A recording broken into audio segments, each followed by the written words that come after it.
조용한 오후였습니다. 햇살이 비스듬히 들어오는 거실에서 저는 오래된 서랍을 정리하고 있었어요. 손끝에 닿은 것은 작은 벨벳 상자였죠. 30년 전 첫 월급으로 샀던 그 금반지가 여전히 그 자리에 반짝이고 있었습니다. 어머니, 뭘 그렇게 들여다보세요? 며느리가 다가왔어요. 저는 기쁜 마음으로 반지를 보여드렸습니다. 이거 말이야, 내가 25살 때 첫 월급으로 산 거야. 그때 이걸 끼고 얼마나 뿌듯했는지 몰라. 그런데 며느리의 반응은 예상과 달랐습니다. 이런 건 쓸 데도 없고 요즘 누가 금반지를. 무심코 내뱉은 말이었겠지만 그 순간 제 가슴에 날카로운 가시가 박히는 것 같았어요. 평생의 시간과 땀이 녹아있던 반지였는데 25살 직장인이었던 제가 한 달간 도시락을 싸가며 아껴서 모은 돈으로 산 첫 번째 보석이었어요. 그날 밤 가게 앞에서 몇 번을 망설이다가 용기를 내어 들어갔던 기억이 생생합니다. 점원이 처음 사보시는 거죠? 라고 물었을 때 부끄럽게 고개를 끄덕였던 그 순간까지. 그냥 치워놓으라는 얘기예요. 며느리는 다른 일로 바삐 돌아갔지만 저는 그 자리에 멈춰 서 있었습니다. 손안의 반지가 갑자기 무겁게 느껴졌어요. 정말 쓸모없는 걸까요? 제 젊은 날의 꿈과 희망이 담긴 이 작은 금속 덩어리가. 그날 저녁 저는 충동적으로 반지를 쓰레기통에 던져버렸습니다. 30년을 함께한 추억을, 첫 월급의 기쁨을, 그 모든 것을 한순간에 버린 거예요. 쓰레기통 뚜껑이 닫히는 소리가 유난히 크게 들렸습니다. 돌이켜보니 그 한마디는 단순히 반지에 대한 평가가 아니었어요. 제 과거와 노력, 그 시절의 저 자신에 대한 무시로 들렸던 거죠. 세대가 다르니까 이해할 수 없다는 듯한 그런 시선이 느껴졌어요. 며느리도 나쁜 의도는 없었을 거예요. 요즘 젊은 사람들 기준에서는 정말 촌스러운 디자인이었을 테니까요. 하지만 그 순간 제게는 평생의 추억이 한마디로 부정당한 기분이었습니다. 말이라는 게 참 무서워요. 던지는 사람은 가볍게 말하지만 받는 사람의 마음에는 깊은 상처로 남기도 하거든요. 특히 소중한 물건에 대한 평가는 더욱 조심스러워야 해요. 그 물건 하나하나에는 누군가의 시간과 정성, 추억이 고스란히 담겨 있으니까요. 그 이후로 며느리와 저 사이에는 보이지 않는 벽이 생겼습니다. 서로 어색해했죠. 며느리는 자신이 뭘 잘못했는지도 모르는 것 같았고, 저는 설명하기도 민망했어요. 그냥 속으로만 끙끙 앓았습니다. 하지만 이런 일이 우리 집만의 문제일까요? 아마 많은 가정에서 비슷한 일들이 일어나고 있을 거예요. 세대 간의 가치관 차이, 서로 다른 감정의 온도차. 이런 작은 오해들이 쌓여서 큰 갈등으로 번지는 경우가 얼마나 많은지 몰라요. 그날 밤 잠이 오지 않았습니다. 침대에 누워 천장을 바라보며 계속 그 순간을 되짚어 봤어요. 습관적으로 손가락을 만지작거리다가 텅 빈 자리를 느꼈을 때 가슴 한편이 허전해졌습니다. 버리고 나니 빈 건 반지가 아니라 마음이더군요. 새벽 2시, 3시. 시간은 흘러가는데 마음은 더욱 답답해졌어요. 쓰레기 봉투를 뒤져볼까 하는 생각도 했지만 이미 수거차가 가져간 후였죠. 그제야 깨달았습니다. 감정이 치솟을 때 내린 결정이 얼마나 후회스러운지를. 만약 그때 하루만 더 기다렸다면 어땠을까요? 며느리의 말에 상처받은 마음을 추스르고 차분히 생각해봤다면 다른 선택을 할 수 있었을 텐데 말이에요.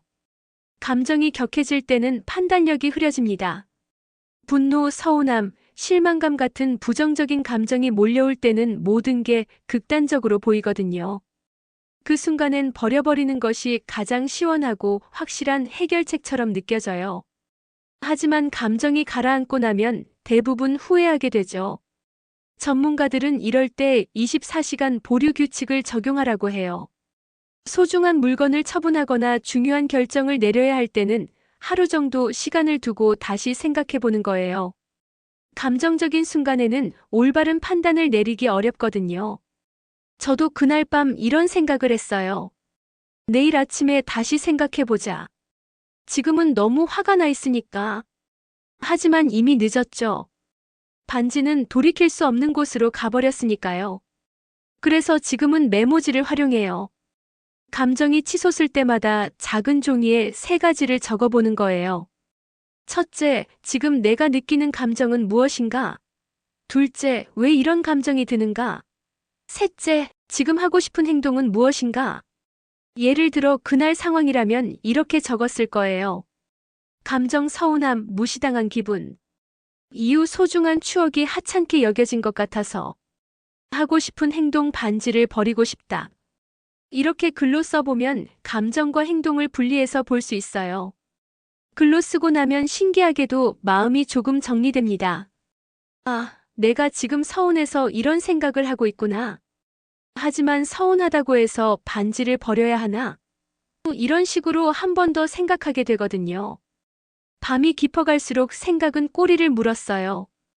그동안 쌓여있던 다른 서운함들도 하나씩 떠올랐죠. 명절 때마다 느꼈던 소외감, 가족 모임에서 대화에 끼지 못했던 순간들. 반지 하나 때문에 시작된 감정이 눈덩이처럼 커져가는 것을 느꼈어요. 감정이라는 게 참 묘해요. 평소에는 잘 참고 지내다가도 어느 순간 작은 자극 하나로 폭발하거든요. 마치 압력솥 같아요. 계속 쌓이다가 한계점에 다다르면 터져버리는 거죠. 그날 밤 깨달은 게 있어요. 감정을 처리하는 것도 하나의 기술이라는 거예요. 요리를 배우고 운전을 배우는 것처럼 감정 관리도 배우고 연습해야 하는 거라는 걸 알았어요. 아침이 되어서야 간신히 잠이 들었어요. 꿈속에서도 반지를 찾고 있었죠. 쓰레기 더미를 뒤지며 여기 어디 있을 텐데 하고 중얼거리고 있었어요. 꿈에서 깨어났을 때 베개가 눈물로 젖어 있었습니다. 후회라는 감정은 정말 무서워요. 되돌릴 수 없는 일에 대해 계속 생각하게 만들거든요. 그때 이렇게 했다면, 만약에 저렇게 했다면 하는 생각으로 마음을 괴롭히죠. 하지만 과거는 바꿀 수 없어요. 할 수 있는 건 미래를 위해 교훈을 얻는 것뿐이에요. 며칠이 지나고 마음이 조금 정리된 후 저는 집안을 다시 둘러보기 시작했어요. 반지는 사라졌지만 여전히 소중한 물건들이 곳곳에 흩어져 있었거든요. 오래된 사진, 결혼 반지, 첫 월급 봉투, 아이들이 어릴 때 만들어준 카드들. 물건은 물건이지만 사연까지 버릴 필요는 없지요. 그때 떠오른 게 어머니가 살아계실 때 하셨던 말씀이었어요. 물건 하나하나에는 이야기가 있단다. 그 이야기를 기억하는 게 중요해. 어머니도 평생 모아두신 물건들이 많으셨거든요. 그때는 왜 이런 걸 다 모아놓으시지? 라고 생각했는데 이제야 그 마음을 이해할 것 같아요. 그래서 결심했어요. 앞으로는 소중한 물건들을 제대로 정리해서 보관하자고. 단순히 서랍 속에 넣어두는 게 아니라 그 물건에 담긴 이야기도 함께 보존하는 거예요.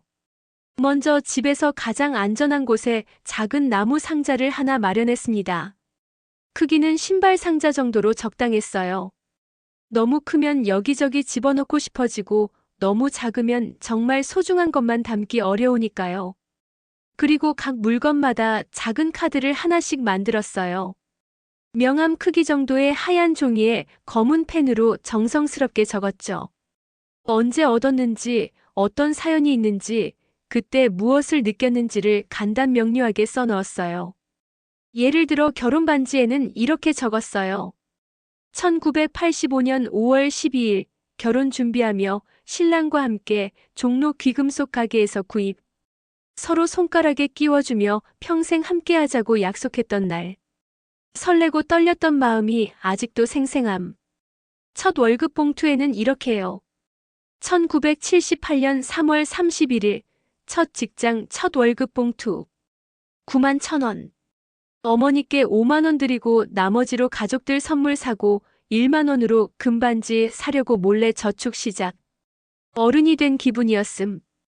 이런 식으로 하나하나 정리하니까 정말 신기했어요. 그냥 물건으로만 봤을 때는 낡고 시시해 보이는 것들이 사연을 적고 나니 갑자기 빛이 나는 것 같았거든요. 각각이 제 인생의 한 조각이라는 게 새삼 느껴졌어요. 물건만 보관하는 게 아니라 디지털로도 기록을 남겼어요. 스마트폰으로 사진을 찍어서 클라우드에 올려두었죠. 혹시 물건이 분실되거나 손상되더라도 이미지와 기록은 남아있을 테니까요. 더 나아가 간단한 동영상도 찍었어요. 제가 직접 물건을 들고 사연을 이야기하는 거예요. 이건 내가 25살 때 첫 월급으로 산 반지였는데 하면서 2-3분 정도로 짧게 찍었죠. 나중에 아이들이나 손자, 손녀들이 볼 수도 있잖아요. 가족들에게도 이런 방식을 소개해줬어요. 우리 집에도 기억 상자 하나씩 만들어 보는 게 어떨까? 처음에는 그런 걸 왜 해? 라는 반응이었지만 명절 때 함께 꺼내서 보니까 분위기가 달라졌어요. 특히 손자가 제일 좋아했어요. 할머니, 이거 언제 산 거야? 왜 샀어? 하면서 계속 물어보더라고요. 그러면서 자연스럽게 제 젊은 시절 이야기도 하게 되고 가족들이 그동안 몰랐던 제 모습도 알게 되었어요. 며느리도 조금씩 관심을 보이기 시작했어요. 어머니, 이 사진은 언제 찍은 거예요? 이 편지는 누가 쓴 거예요? 하면서 질문을 하더라고요. 그전까지는 그냥 오래된 물건으로만 봤는데 사연을 들으니까 의미 있는 추억으로 보게 된 거죠. 기억 상자를 만들면서 깨달은 게 있어요. 물건 자체보다 그 물건에 담긴 이야기가 더 소중하다는 거예요. 금반지는 사라졌지만 그 반지에 얽힌 기억과 감정은 여전히 제 안에 살아있거든요. 이제는 그 기억들을 글과 영상으로 남겨놨으니까 완전히 사라지지는 않을 거예요. 무엇보다 좋았던 건 가족들과의 소통이 늘어났다는 거예요. 기억 상자를 핑계로 옛날 이야기를 자연스럽게 나누게 되었거든요. 엄마도 젊을 때 이런 일이 있었구나. 아버지는 이런 생각을 하고 계셨구나 하면서 서로를 더 깊이 이해하게 되었어요. 며칠이 더 지나고 저는 용기를 내어 며느리와 마주 앉아 이야기해보기로 했어요. 주방 테이블에서 따뜻한 차 한 잔을 놓고 낮은 목소리로 제 마음부터 말해보기 시작했습니다. 나의 마음부터 말해봅니다. 처음에는 어떻게 시작해야 할지 막막했어요. 너 때문에 속상했다고 말하면 며느리만 위축될 것 같았고, 그렇다고 아무 말도 하지 않으면 속상한 마음이 계속 쌓일 것 같았거든요. 그래서 인터넷에서 찾아본 대화법을 참고해봤어요. 전문가들은 비난하지 말고 자신의 감정을 솔직하게 표현하라고 하더라고요. I-메시지라고 해서 나는 이렇게 느꼈다는 식으로 말하는 거예요. 며느리야, 잠깐 시간 괜찮을까? 네, 어머니. 무슨 일이세요? 지난번에 반지 이야기할 때 말인데. 첫 번째로 사실부터 차근차근 말했어요. 그날 이런 건 쓸데없다는 말을 들었어. 이때 중요한 건 비난의 어조가 들어가면 안 된다는 거였어요. 그냥 담담하게 있었던 일을 말하는 거죠. 며느리는 처음에 그때 하며 당황스러워했어요. 아마 자신이 무심코 한 말인지도 몰랐을 거예요. 대부분의 갈등이 이런 식이잖아요. 한쪽은 크게 상처받았는데 다른 쪽은 뭘 잘못했는지도 모르는 경우가 많아요. 두 번째로 제 감정을 솔직하게 표현했어요. 내 시간과 정성이 무시된 것 같아 마음이 아팠어. 이때도 내가 나를 무시했다가 아니라 나는 무시받은 기분이었다고 말하는 게 중요해요.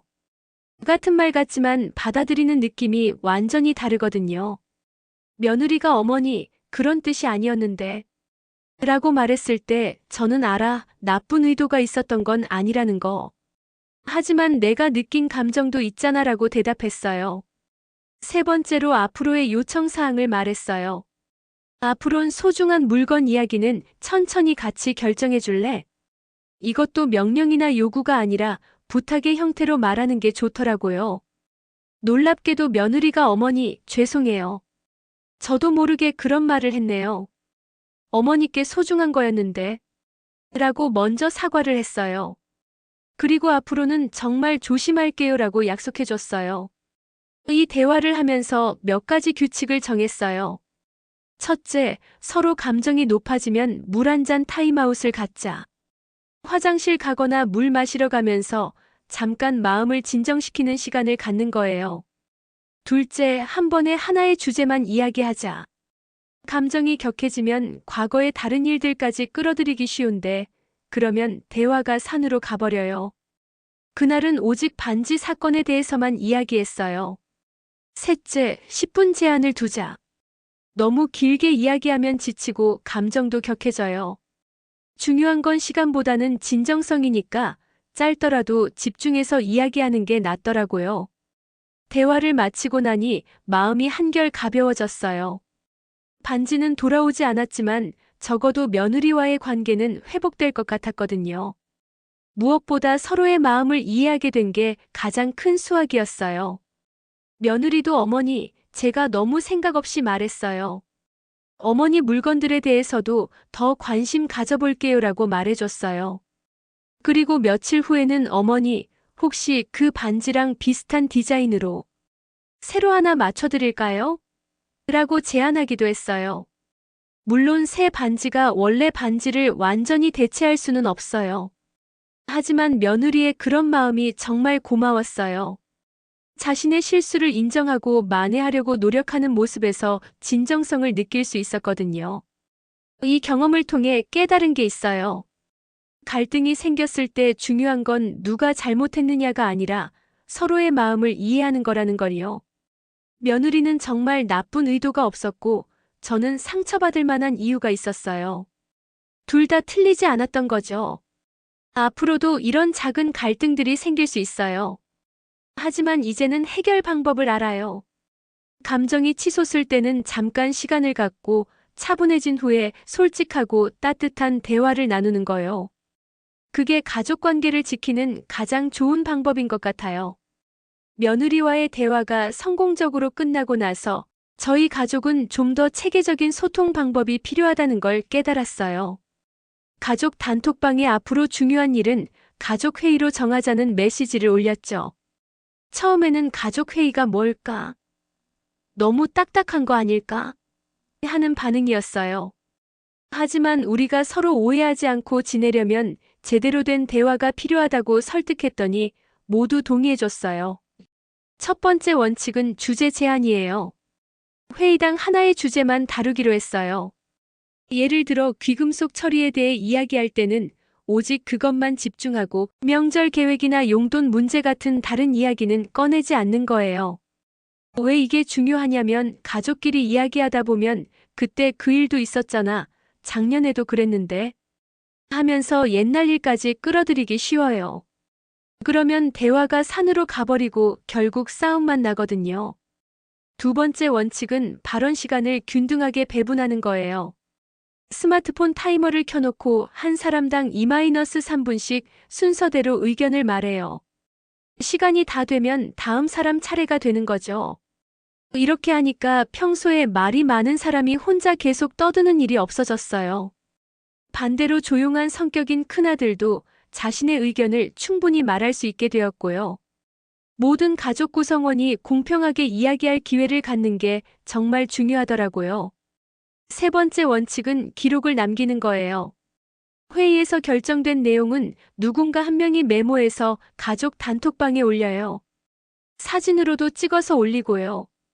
나중에 그때 우리가 뭐라고 했지? 하는 일이 없도록 하는 거예요. 처음 가족회의 때 정한 내용을 예로 들어보면 이런 식이었어요. 1. 어머니 방에 있는 귀금속은 목록을 만들어서 함께 정리한다. 2. 처분할 때는 반드시 2명 이상이 동의해야 한다. 3. 감정적일 때는 결정을 미룬다.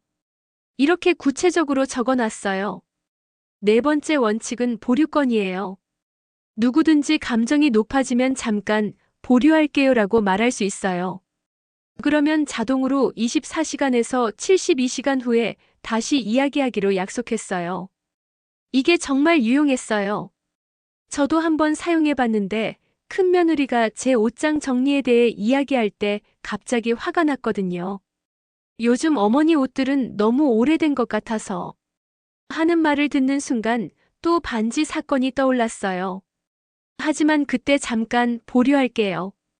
지금 감정적이어서 제대로 이야기하기 어려울 것 같아요라고 말했어요. 며느리도 네, 이해해요. 나중에 다시 이야기해요라고 받아줬고요.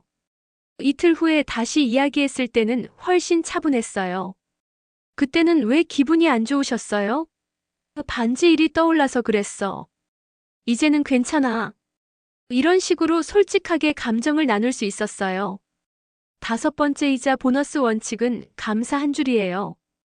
회의 끝에는 반드시 서로에게 고마웠던 말을 한 줄씩 해주는 거예요. 아무리 갈등이 있었던 회의라도 마지막은 따뜻하게 마무리하자는 뜻이에요. 어머니, 오늘 속마음을 솔직하게 말씀해 주셔서 고마워요. 며느리야, 내 이야기를 끝까지 들어줘서 고마워. 아버지, 중간에서 중재해 주셔서 감사해요. 이런 식으로 짧게라도 고마운 마음을 표현하는 거예요. 처음에는 어색했어요. 굳이 이런 것까지 해야 하나? 싶었거든요. 하지만 몇 번 해보니까 정말 좋더라고요. 아무리 치열하게 토론을 해도 마지막에는 서로에 대한 고마움으로 끝나니까 기분이 좋았어요. 가족 회의를 하면서 깨달은 게 있어요. 가족이라고 해서 마음이 자동으로 통하는 건 아니라는 거예요. 가족일수록 더 솔직하고 체계적인 소통이 필요해요. 서로 너무 가깝다 보니 오히려 섣불리 추측하고 오해하기 쉽거든요. 특히 나이 차이가 많이 나는 가족들 사이에서는 더욱 그래요. 제가 보기에는 당연한 일도 젊은 세대에게는 이해하기 어려울 수 있고 반대로 젊은이들이 당연하게 생각하는 것도 저희에게는 낯설 수 있어요. 가족회의 원칙을 정하고 나서 우리 집 분위기가 많이 바뀌었어요. 예전에는 각자 속으로만 불만을 사귀거나 갑자기 폭발하거나 했는데 이제는 차분하게 대화할 수 있는 틀이 생긴 거예요. 무엇보다 좋은 건 예방 효과예요. 작은 문제들이 큰 갈등으로 번지기 전에 미리 해결할 수 있게 되었거든요. 이거 가족 회의에서 한번 이야기해 볼까? 하는 식으로 자연스럽게 소통하게 되었어요. 6장. 소중품 보관 처분 안전수칙 지갑 지키기보다 마음 지키기. 가족 회의에서 정한 첫 번째 실천 과제는 집안의 귀중품 목록을 만드는 것이었어요. 처음에는 이런 것까지 해야 하나? 싶었지만 반지 사건을 겪고 나니 정말 필요하다는 생각이 들었거든요. 작은 금고 하나를 사고 지퍼가 달린 파우치 몇 개와 목록을 적을 노트도 준비했어요. 이제부터는 무작정 서랍에 넣어두는 게 아니라 체계적으로 관리하기로 했거든요. 먼저 집안을 돌아다니면서 귀중품들을 하나씩 찾아냈어요. 결혼 반지, 목걸이, 귀걸이, 현금, 통장, 중요한 서류들. 생각보다 많더라고요. 평소에는 여기저기 흩어져 있어서 몰랐는데 한자리에 모아놓고 보니 제법 되는 거예요. 각 물건마다 사진을 찍고 간단한 정보를 메모했어요. 언제 샀는지, 대략 얼마 정도 하는지, 어떤 의미가 있는지. 너무 자세히 적으면 복잡하니까 핵심만 간단하게 적었어요. 예를 들어 결혼 반지 같은 경우는 1985년 구입, 18K 금반지, 결혼 30주년 기념으로 새로 세팅함. 평생 착용 예정이라고 적었어요. 현금은 비상금 50만 원, 명절 용돈 준비금 30만 원 이런 식으로요. 목록을 만들면서 깨달은 게 있어요. 물건의 가치는 돈으로만 매길 수 없다는 거예요. 시가로는 몇만 원짜리 귀걸이라도 돌아가신 어머니의 유품이라면 그 의미는 돈으로 환산할 수 없거든요. 그래서 목록에는 금전적 가치와 감정적 가치를 따로 적었어요. 시가 30만 원 상당, 감정적 가치 매우 높은 어머니 유품 이런 식으로요. 나중에 가족들이 이 목록을 보면 아, 이건 할머니 유품이구나. 함부로 처분하면 안 되겠다는 걸 알 수 있을 거예요. 보관 방법도 바꿨어요. 예전에는 그냥 서랍 깊숙이 넣어뒀는데 이제는 용도별로 나눠서 보관해요. 자주 착용하는 것은 화장대 서랍에, 특별한 날에만 꺼내는 것은 금고에, 절대 처분하면 안 되는 유품류는 별도의 상자에 넣었어요. 무엇보다 중요한 건 이중 보관 시스템이에요. 귀중품 목록을 남편과 큰아들이 함께 볼 수 있도록 했어요. 혹시 제가 갑자기 아프거나 하면 누군가는 이 물건들이 어떤 의미인지 알아야 하니까요. 처분 규칙도 엄격하게 정했어요. 앞으로는 절대 혼자서 결정하지 않기로 했어요. 아무리 제 물건이라도 가족들과 상의한 후에 처분하기로 약속했거든요. 특히 감정적일 때는 더욱 조심하기로 했고요. 딜 규칙이라는 것도 만들었어요. 처분하기로 결정해도 하루는 더 생각해 보는 거예요. 오늘 이거 버리자고 결정했으면 내일 한 번 더 확인하고 최종 결정하는 거죠. 반지 사건처럼 감정적으로 버린 후에 후회하는 일을 방지하기 위해서요. 감정이 폭발할 때를 대비한 대안도 마련했어요.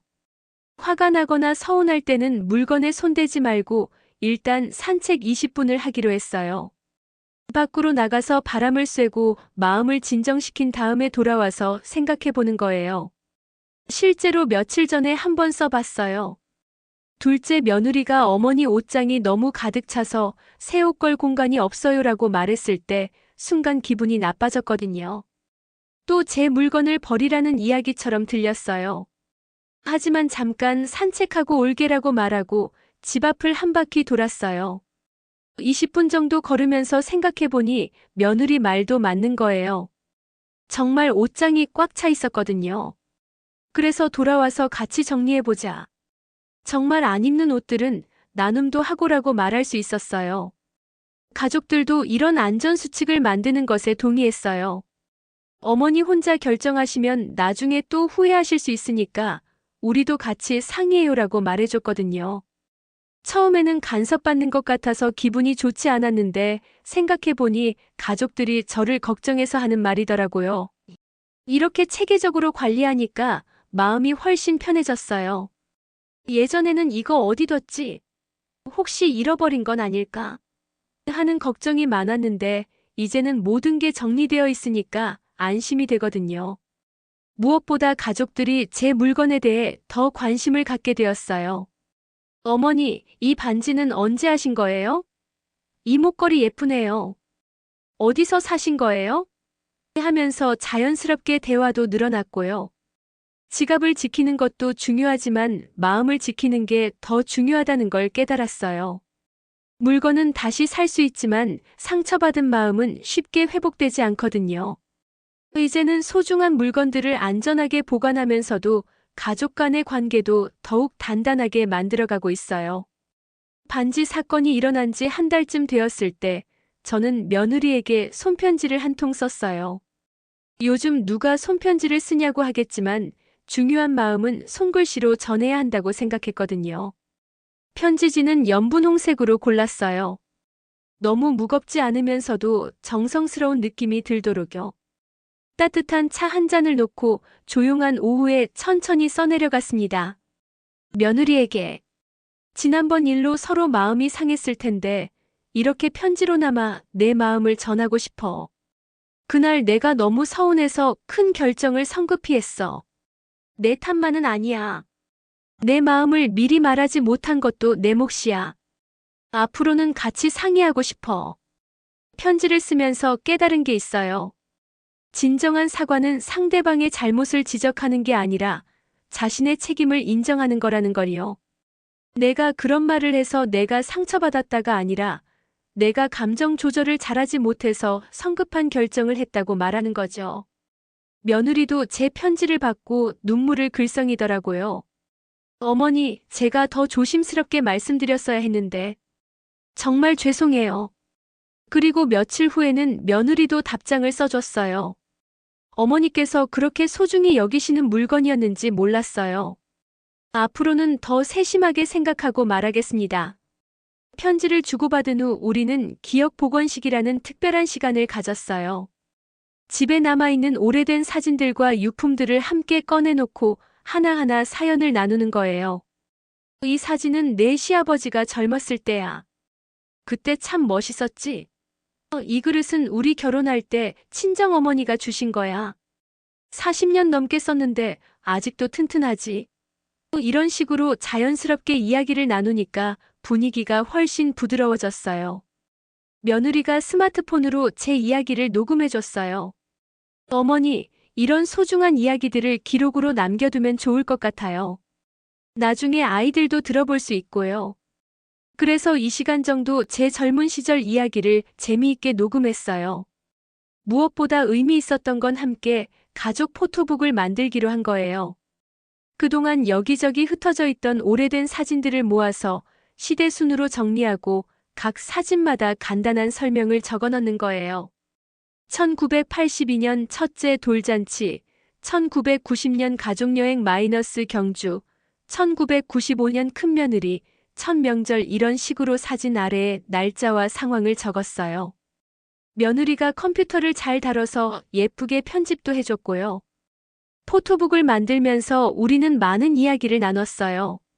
어머니, 이때 정말 어리셨네요. 이 사진에서 시아버지 정말 잘생기셨어요. 어머니도 이렇게 예쁘셨구나. 하면서 자연스럽게 웃음이 나왔어요. 특히 반지가 나온 사진을 발견했을 때는 둘 다 조금 슬펐어요. 1985년 결혼식 때 촬영한 가족 사진에서 제 손에 그 금반지가 선명하게 보였거든요. 어머니, 이 반지네요. 며느리가 조심스럽게 말했어요. 그래, 그 반지야. 이제는 없지만 이렇게 사진으로나마 볼 수 있으니까 다행이야. 저는 쓸쓸하게 웃었어요. 하지만 이상하게도 마음이 많이 아프지는 않았어요. 며느리와 함께 그 추억을 나누고 있으니까 반지는 사라져도 기억은 더욱 선명해지는 기분이었거든요. 포토북은 다음 명절 때 가족들에게 선물하기로 했어요. 우리 가족의 역사책이라고 제목도 붙였고요. 큰아들, 작은아들 가족들이 모두 모인 자리에서 함께 보면서 옛날 이야기도 나누고 즐거운 시간을 보낼 수 있을 거예요. 화해의 과정에서 가장 중요한 건 다시 쌓기라는 걸 깨달았어요. 단순히 미안하다, 괜찮다 하고 끝나는 게 아니라 새로운 추억과 경험을 함께 만들어가는 거예요. 포토북 만들기, 녹음하기, 편지 쓰기 같은 활동들이 우리 관계를 오히려 더 단단하게 만들어줬어요. 이제 며느리와 저는 전보다 훨씬 가까워졌어요.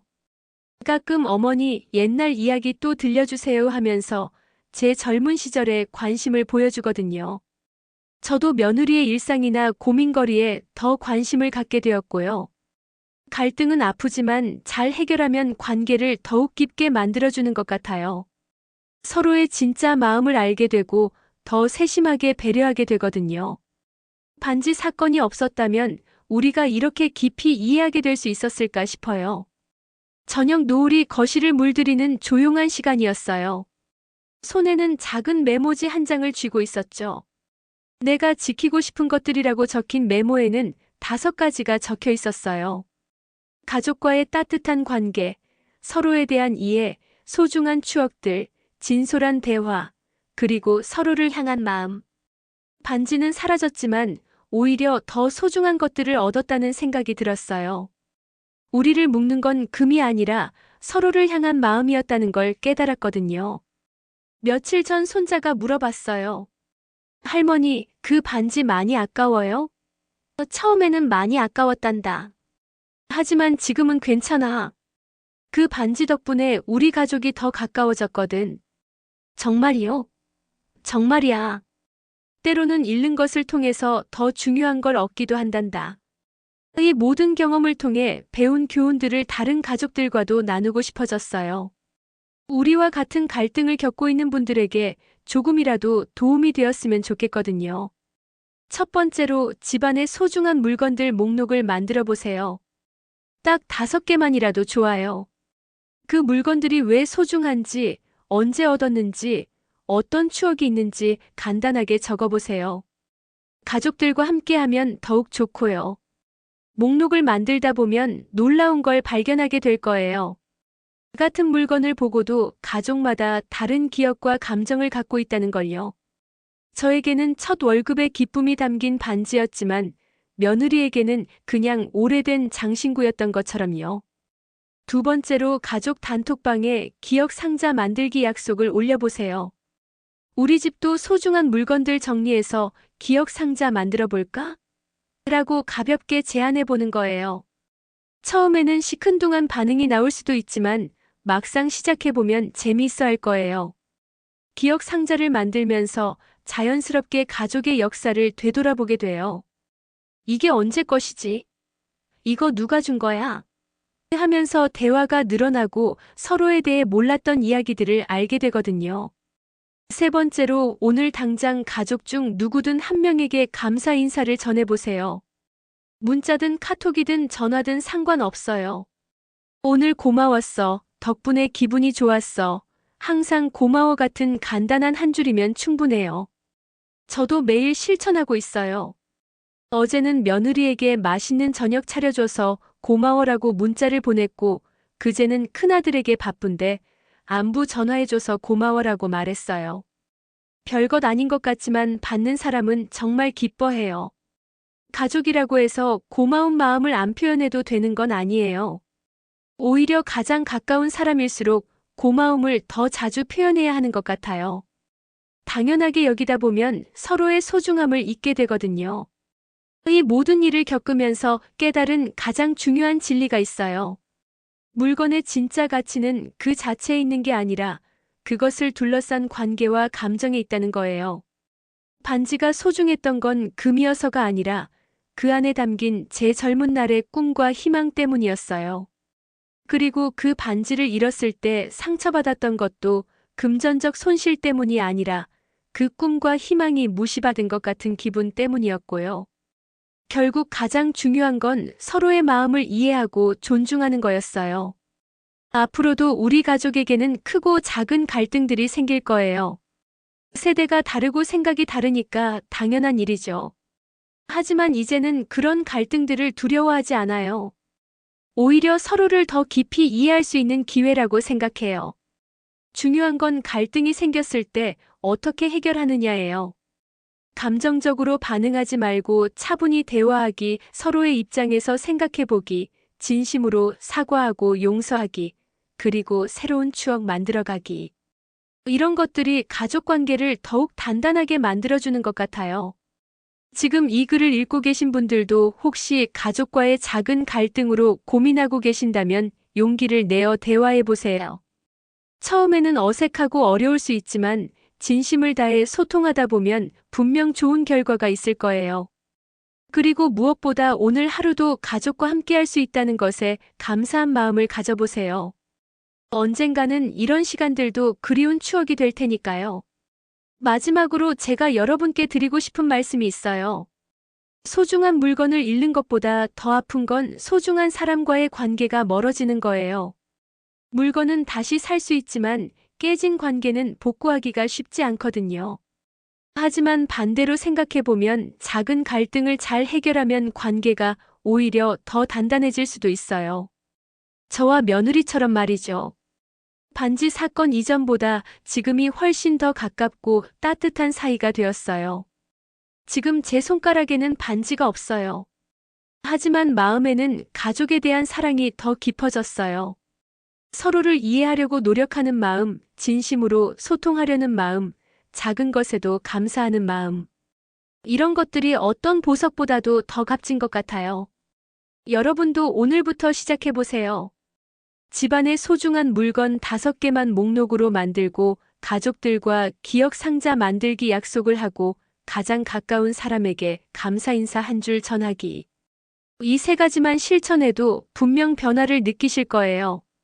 물건에 담긴 사연도 소중하지만 그보다 더 소중한 건 지금 이 순간 함께하고 있는 사람들이에요. 오늘 저녁 식탁에서, 거실 소파에서 작은 대화 한마디로도 새로운 추억을 만들 수 있어요. 제 금반지는 이제 어딘가 흙 속에 묻혀 있을 거예요. 하지만 그 반지가 가르쳐준 교훈들은 우리 가족의 마음속에 영원히 남아있을 거예요. 때로는 잃는 것을 통해서 더 큰 것을 얻기도 한다는 걸, 진정한 보물은 서로를 향한 마음이라는 걸 깨달았으니까요. 여러분의 가정에도 따뜻한 대화와 깊은 이해가 꽃피기를 바라며 오늘도 소중한 사람들과 함께하는 시간에 감사하며 이야기를 마칩니다. 작은 실천 하나하나가 모여서 더 행복한 가족을 만들어갈 수 있다고 믿어요.